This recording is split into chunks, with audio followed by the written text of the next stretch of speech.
ታቦትና ጽላትን እንግዲህ በዚሁም አጋጣሚ እንዲያውቁ ይጠቅማቸዋል። እኔ ቅድም አማራ አይደለሁም የሚለው ነገር ብዙ ትክክል አይመስለኝም።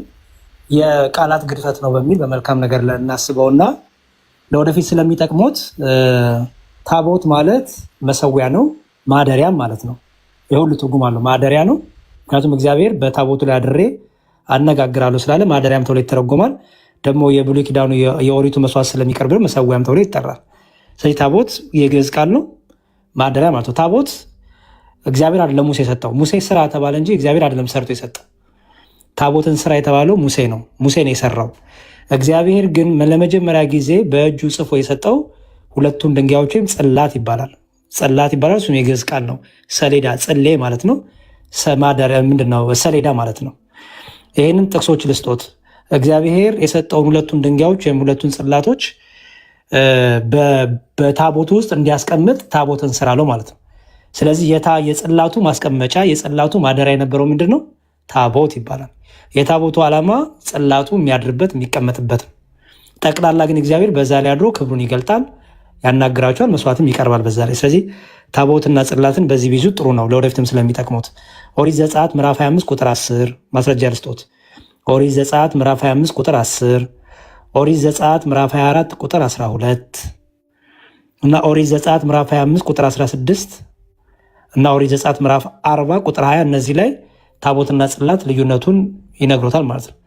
ስለዚህ ለወደፊት ሲጠየቁ በዚህ መልክ ቢያስረዱት ይጠቅማል፣ ለእርሶም ስለሚጠቅም ማለት ነው። ታቦት ምንድነው ሲባል እግዚአብሔር ሰርቶ የሰጠው ካሉ ስህተት ነው። ታቦትን በእጁ የሰራ ሙሴ ነው፣ ከግራር እንጨት ብሎ በዚህ በኦሪት ዘጸአት ምዕራፍ 25 ላይ ያገኙታል አሰራሩን ራሱ። እግዚአብሔር ግን ለሙሴ የሰጠው ሁለቱን ድንጋዮች ወይም ጽላቶች ነው። ሙሴ ሰብሮት ነበረ፣ ትዝ ይሎት እንደሆነ ሰብሮት ነበረ የመጀመሪያ የተቀበለውን። ኦሪት ዘጸአት ምዕራፍ 34 ላይ እግዚአብሔር ሙሴን ድጋሚ እንዲህ አርገህ መጀመሪያ እንደሰጠው አርገህ ደግሞ ቀረጽ ስራ ብሎ ደግሞ ድጋሚ ሙሴ ሁለቱን ድንጋዮች ድንጋይ አምጥቶ ጠርቦ ቀርጾ እንደ መጀመሪያዎቹ አድርጎ ሰርቷል። ከዚያ የተቀበለውን ግን ሰብሮታል ሙሴ። ይሄ ለእውቀት ያልተጠቀሙት ይሁንና አንድ ክፍል ላሳዩት። እሺ አሁን ያለሁት ያው የኦሪጂናሉን እናት ቋንቋንም እያሳዩት ነው ያለሁት። አንደኛ ቆሮንቶስ ምዕራፍ 10 ቁጥር 21 ላይ ነው ያለሁት። አንደኛ ቆሮንቶስ ምዕራፍ 10 ቁጥር 21። ዲያቆን ከማን ጋር ነው የማወራው? ከኢሳይያስ ነው ወይስ የኢየሱስ መልእክተኛ ከሚለው ከማን ጋር ነው የማወራው? ይቅርታ ያረገኝ እሱ ጋር ነው የማወራው። እሺ አንደኛ ቆሮንቶስ ምዕራፍ 10 ቁጥር 21 ላይ መጀመሪያ አማርኛውን ላንብብሎት አብረን እንድናነበው ክሊር እንዲሆንሎት። አንደኛ ቆሮንቶስ ምዕራፍ 10 ቁጥር 21 እንዲህ ይላል። አንደኛ ቆሮንቶስ ምዕራፍ 10 ቁጥር 21 ምን ይላል መሰሎት?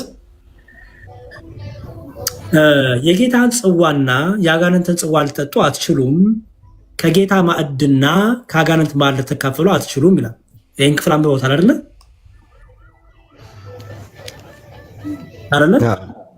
እሺ አሁን እናት ቋንቋ ላይ ሄደን እንግሊዘኛው ማለት እናት ቋንቋንም ሄደን እናያለን። ምን ይላል? የአንደኛ ቆሮንቶስ ምዕራፍ 10 ቁጥር 1 ላይ ግሪኩንም ያስቀምጣል። you cannot drink the cup of the Lord and the cup of demons ይላል። የአጋንንትን ጽዋና የጌታን ጽዋ ልትጠጡ አትችሉም ካለ በኋላ you cannot partake of the table of the Lord ይላል። ያ ማዕድ የሚለውን table of the Lord የጌታ ጠረጴዛ ይለዋል፣ ወይ ደግሞ ግሪኩ ትራፔዛ ይለዋል። ኦኬ ይሄ ምንድነው? የጌታ ጠረጴዛ የተባለው ምንድነው? አገልጋይ የኢየሱስ ማን ነው ስሞት? ይቀርታ ደስታ ይባላል። እሺ ደስታ። የጌታ ጠረጴዛ የተባለው ምንድነው?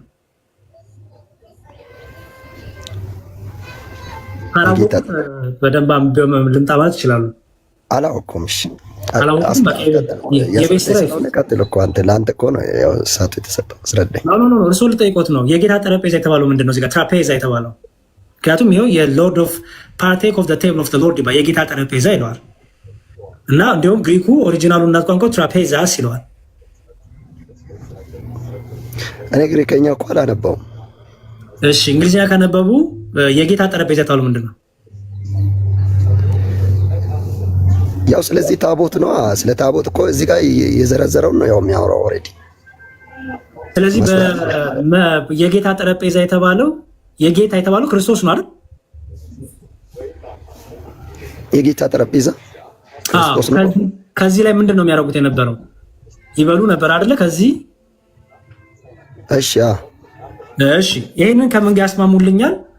ዕብራውያን ላይ ሊድሎትና ደግሞ ዕብራውያን ላይ እንዲህ ይላል። ዕብራውያን 13:10 ላይ ደግሞ ይህንኑ ቅዱስ ጳውሎስ አንዴ ለቆሮንቶስ አንዴ ለዕብራውያን ሰዎች እንዲህ ብሎ ያብራራላቸዋል። ዕብራውያን 13:10 ላይ ያስተውሉ። ምን ይላል? መሰዊያ አለን አለ። መሰዊያ አለን፣ ከእርሱም ሊበሉ ድንኳኒቱን የሚያገለግሉ መብት የላቸውም ይላል። ይሄ መሰዊያ አለን የሚለው ጳውሎስ ምንድን ነው? መሰዊያ ካለ መስዋዕት አለ አይደለ? ኢሳያስ መሰዊያ አለን የሚለው የትኛውን ነው?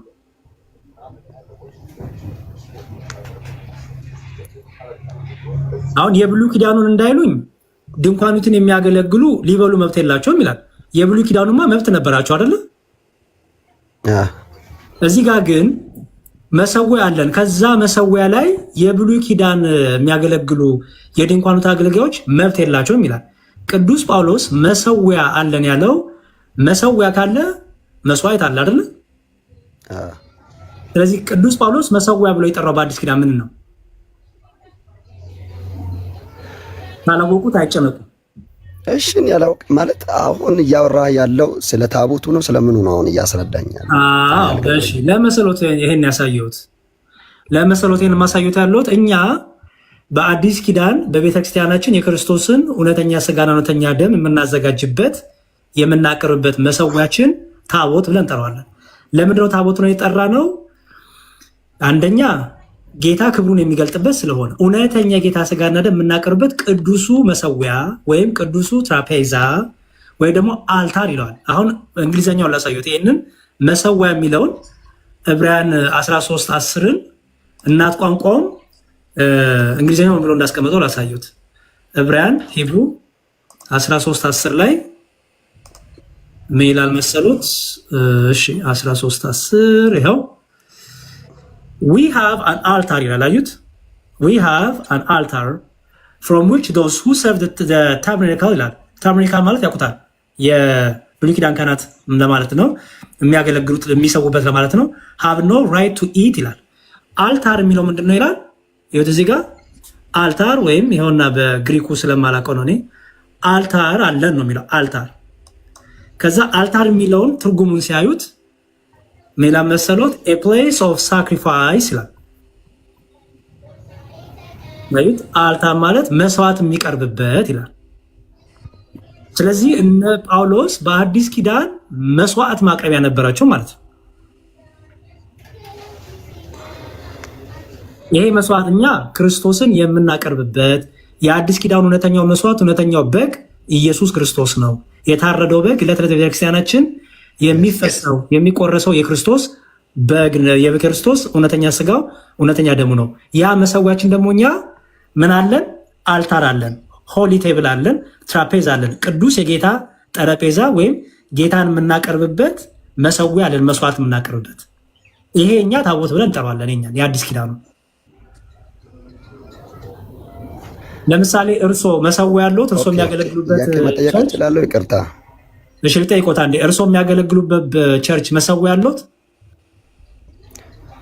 መሰዊያ ሌላ መሰዊያ እኛ ጋር የለን።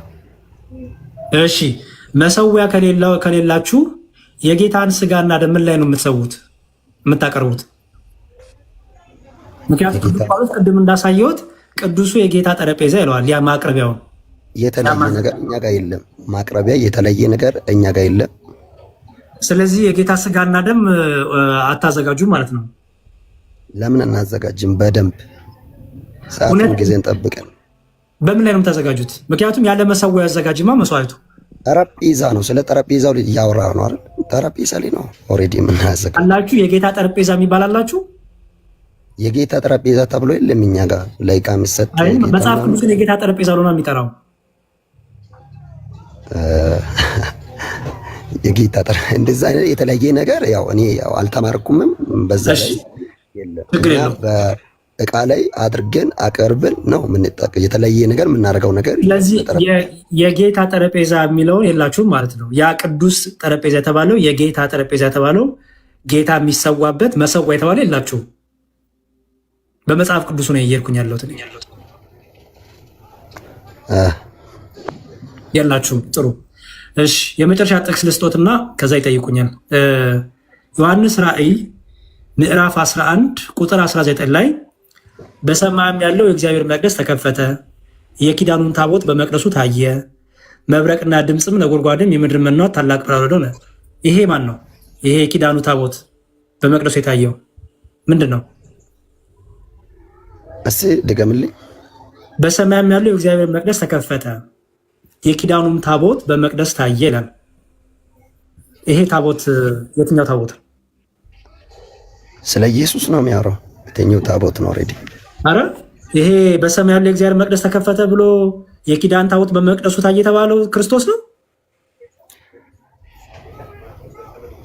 አሁን አንተ መጽሐፍ ቅዱስ ክፍል ስትከፍቱ ቅድም ፈለጋም እያወራ ያለው ጥቅስ ላይ ብቻ ነው አቴንሽን እየሰጣችሁ። ከአውዱ ስታነብ ነው ማን ነው ይሄ ክርስቶስ ነው ብሎ የተረጎመ ማን ነው? ይስጡን። ማን ነው ክርስቶስ ነው ብሎ የተረጎመ? አሁን እናንተ አሁን ተዘጋጅታችሁ እንትን ብላችሁ ነው የመጣችሁ። አሁን እኔ ከአውዱ አልተዘጋጀውም ይበሉኛ። ችግር አልተዘጋጀውም ካሉኝ እኮ ነው የተዋለው። በደንብ አይቼው ልምጣ ካሉኝ ችግር የለውም እኮ ከአውዱ ጋር ያይዘ ነው መመለስ ያለብህ። አሁን ስለ ታቦቱ አሁን ከአውዱ ጋር ከአንድ ብለሽ ላምብሎትና ኦኬ፣ እኔ ልታወት ነበረ። ይሄው እንግዲህ መልሰው እኔ ልዘጋጅ ያሉ መስሎኝ ልታወት ነበረ። እርስዎ ግን ቀጠሉ። ስለዚህ ላምብሎትና በአውድ ይፈቱልኛል። በትር የሚመስል መለኪያ ለእኔ ተሰጠኝ፣ እንዲህም ተባለልኝ፣ ተነስተ የእግዚአብሔር መቅደስና መሰዊያውን በዚያም የሚሰግዱትን ላክ። አስተውሉ። የእግዚአብሔርን መቅደስና መሰዊያውን በዚያም የሚሰግዱትን ላክ። በመቅደሱም ውጭ ያለው እድሞ ለአሕዛብ ተሰጥቷልና ተው አትለካው። እነሱ 42 ወር የተቀደሰችውን ከተማ ይረግጧታል። ለሁለቱ ምስክሮቼ ማቅ ለብሰው 260 ቀን ትንቢት ሲናገሩ እሰጣለሁ። እነዚህ በምድር ጌታ ፊት የሚቆሙ ሁለቱ ወይራዎችና ሁለቱ መቅረዞች ናቸው። ማንም ሊጎዳቸው ቢወድ እሳት ካፋቸው ይወጣል፣ ጠላቶቻቸውንም ይበላል። ማንም ሊጎዳቸው ቢወድ እንዲሁ ሊገደል ይገባዋል አሉ። እሺ፣ እነዚህ ትንቢት በሚናገሩበት ወራት ዝናብ እንዳይዘንብ ሰማይን ሊዘጉ ስልጣን አላቸው። ውሆችንም ወደ ደም ሊለውጡ በሚፈልጉበት ጊዜ ሁሉ በመቅሰፍት ሁሉ ምድር ሊመቱ ስልጣን አላቸው። ምስክራቸውን ከፈጸሙ በኋላ ከጥልቁ የሚወጣ አውሬ ይዋጋቸዋል፣ ያሸንፋቸዋልም፣ ይገርልማቸዋል። በድናቸው በታላቂቱ ከተማ አደባባይ ተኛን። እርሷን በመንፈሳዊ ምሳሌ ሰዶምና ግብፅ የተባለች ደግሞ ጌታቸው የተሰቀለባት ናት። ከወገኖችና ከነገዶችም ከቋንቋችን ከአሕዛብ የሚሆኑ ሰዎች 3 ቀን ተኩል በድናቸውን ይመለከታሉ። በድናቸውን ወደ መቃብር ሊገባ አይፈቅድም። እነዚህ 2 ነቢያት በምድር የሚኖሩትን ስላሰቃዩ በምድር የሚኖሩትን በእርሱ ላይ ደስ ይላቸዋል፣ በደስታም ይኖራሉ። እርስ በእርሳቸውም ስጦታ ይሰጣጣሉ። ከ3 ቀን ተኩል በኋላ ከእግዚአብሔር የወጣ የሕይወት መንፈስ ገባባቸው። በእግሮቻቸውን ቆሙ። ታላቅን ፍርሃት በሚመለከቱት ላይ ወደቀባቸው። በሰማይም ወደዚህ ውጡ የሚላቸው ቃላት ድምፅ ሰሙ። ጠላቶቻቸውም እየተመለከቷቸው ወደ ሰማይ በደመና ወጡ። በዚያም ሰዓት ታላቅ የምድር መናወጥ ሆነ። ከከተማይቱም 10ኛው እጅ ወደቀ። በመናወጥም 7000 ሰዎች ተገደሉ። የቀሩትን ፍርሃት ያዛቸው። ለሰማያዊም አምላክ ክብር ሰጡ። 2ኛው ወዮ አልፏል፣ እነሆ 3ኛው ወዮ በቶሎ ይመጣል። 7ኛው መልአክ ነፋ። በሰማይም የዓለም መንግስት ለጌታችን ለእርሱ ለክርስቶስ ሆነች፣ ለዘላለምም እስከ ዘላለም ይነግሳል የሚሉ ታላቅ ድምፆች ሆኑ። በእግዚአብሔር ፊትም በዙፋኖች የተቀመጡ 24ቱ ሽማግሌዎች በግንባራቸው ተደፍተው ለእግዚአብሔር እየሰገዱ እንዲህ አሉ። ያለና የነበር ሁሉን የምትገዛ ጌታ እግዚአብሔር ሆይ ትልቁን ኃይልህን ስለያዝክ ስለነገስክም እናመሰግናለን። አሕዛብም ተቆጡ፣ ቁጣም መጣ፣ በሙታንም ትፈርድ ዘንድ ዘመን መጣ። ለባሪዎችም ለነቢያትና ለቅዱሳንም ስምህን ለሚፈሩት ለታናናሾች ለታላላቆችም ዋጋቸውን ትሰጥ ዘንድ ምድርንም የሚያጠፏትን ታጠፋ ዘንድ ዘመን መጣ። በሰማያም ያለው የእግዚአብሔር መቅደስ ተከፈተ፣ የኪዳኑን ታቦት በመቅደሱ ታየ። መብረቅና ድምፅም ነጎድጓድም የምድር መናወጥ ታላቅን በረዶ ሆነ ይላል። ጨረስኩ። አሁን በአውዱ ተከትለው ይፍቱልኝ። ስለ እግዚአብሔር ቤተ መቅደስ እኮ ነው የሚያወራው። እባክዎት ይህ ሁሉ ያነበብኩሎት ቅድም ልዘጋጅበት ቢሉ ኖሮ ተሆነ ነበር። በአውዱ መፍታት ስላሉ በአውዱ ፈተው ጥያቄ እኮ ለእኔ አሁን አልገባኝም። እሺ ጥሩ ካልገባው ታዲያ ለምን ስልዘጋጅበት አሉኝ ቅድም? እሺ ልዘጋጅበት ያልኩት አሁን ስለ መቅደሱ ስለ ታቦቱ ስለምኑ ነው። እሺ አሁን እኮ አልገባኝም። ጥያቄ እሱ ነው። ታቦት የተባለው ምንድን ነው? ታቦት እዚህ ጋር ስለ ቤተ ክርስቲያኒቱ ታቦት ነው እያወራለሁ፣ ቀጥተኛ አማርኛ ማለት ነው። የትኛው ታቦት ነው? የታቦት የኪዳኑ ታቦት ይላል ስለ እግዚአብሔር በሙሴ አሁን ራእይ መጽሐፍ ስታነብ ብዙ ጊዜ የብሉይ ኪዳንን ነው አንስቶ እዚህ ጋር የሚያወራውና በመቅደስ ታየ ነው የሚለው ታቦት ነው የሚያወራው። ይሄ እኮ በሰማይ ያለ ታቦት ነው፣ በመቅደስ ውስጥ ያለ ታቦት ነው። ቅድም ኢየሱስ ነው ብለኝ ነበረ። ይሄ ክርስቶስ ነው ታቦት። አሁን ቀየሩት፣ እሱ ቀረ። እኔ ለምን ቀይራለሁ? እሺ ታቦት የተባለው ምንድነው? ይሄ በሰማይ ያለው ታቦት የትኛው ታቦት ነው? በሰማይ ያለው ታቦት ኢየሱስ ነው። ሌላ ታቦት እና ይሄ የተባለው ኢየሱስ ነው። አዎ በሰማይ ያለው እግዚአብሔር መቅደስ ተከፈተ። እሺ ማስረጃ ይስጡኝ። የኪዳኑን ታቦት በመቅደሱ ታየ የተባለው ኢየሱስ ነው ያሉበትን ማስረጃ ይስጡኝ። አሁን እኮ እኔ ለፈለጋ የጠየቅኩት ጥያቄና እስካሁን የምናወራው ነገር አልተግባበንም። ስቲል ነው ማለት ነው። በቃ እሺ ዲያቆን እኔ ጨርሻለሁ።